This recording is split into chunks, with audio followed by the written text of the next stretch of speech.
अजून आवरलं नाहीये तुमचं, काय चाललंय? तुम्ही कुठे निघालात का? अहो निशीच्या वाढदिवसाला.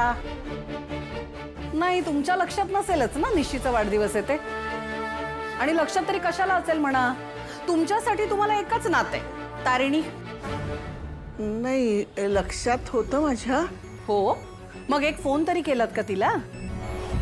अगं हो रेखा, करेल आई. आई तुझी घालमेल मला कळतेय.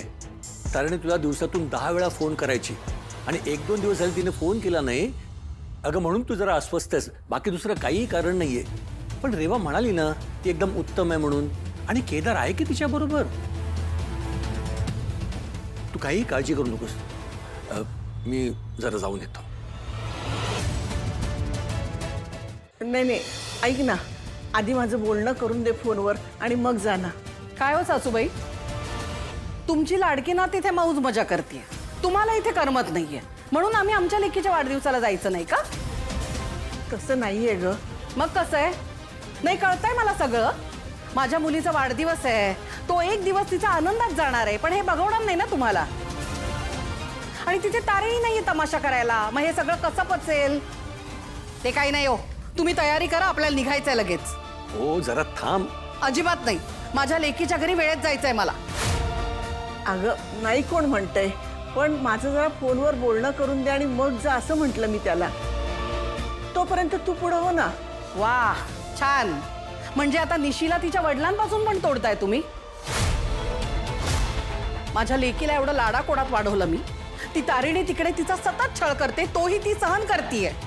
आज तिचा वाढदिवस आहे, तिच्या घरच्या लोकांसोबत आनंदात साजरा होणार आहे, मग त्याच्यात तुम्ही मोडता घालणार नाही असं कसं होईल ना?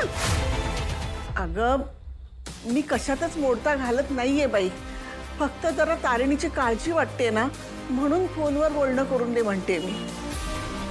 तिची काळजी? हं. दुसऱ्यांचा जीव घेणाऱ्या बाईची लेक आहे ती. ती जिथे असेल ना तिथल्या लोकांची काळजी करायला हवी आपण. तिथे दुसऱ्यांच्या जीवावर उठायला कमी नाही करायची तिच्या आईसारखी. रेखा, माझ्यावर आवाज चढवू नका. परवा श्राद्धाच्या दिवशी तिने माझा अपमान केला, तेव्हा कुठे होता हा आवाज? रेखा ती तुझा अपमान करत नव्हती, तिच्या आईचा अपमान करण्यापासून तुला थांबवत होती. तिच्या आईचा अपमान मी नाही, अख्खं जग करतंय. आणि काय चुकतंय हो? त्या लाचखोर बाईची तीच लायकी होती. आणि मी काही वेगळं केलेलं नाहीये. त्या मायलेकीना त्यांची जागा काय ना ते दाखवलं फक्त. रेखा खूप बोलतेस, मर्यादा ओलांडतेस तुझ्या. मर्यादा तुमच्या लाडक्या वसुधाने ओलांडल्या होत्या, आणि आता तिची लेक आली आहे तिची राहिलेली कामं पूर्ण करायला. नाही माझंच चुकलं, तिला या घरात ठेवून घेतलं ना, हेच चुकलं माझं. जिच्यासाठी एवढं केलं तीच माझा अपमान करायला उठलीये, ही गोष्ट विसरणार नाही मी. नाही आणि माझंच चुकलं हो. नागाच्या पिल्लाला पाळलं ना तरी पाळीव होत नाही, तो डसायचा तो डसतोच. रेखा काय चाललंय तुझं? आई आधीच काळजीत आहे आणि तू तोंड दिलं म्हणून काही बोलशील तू? कसली काळजी हो? आणि त्या तारिणीची काळजी करायची काहीच गरज नाहीये. मेली तरी बरं होईल, आमच्या मागची कटकट तरी जाईल. मेली मरत पण नाही. रेखा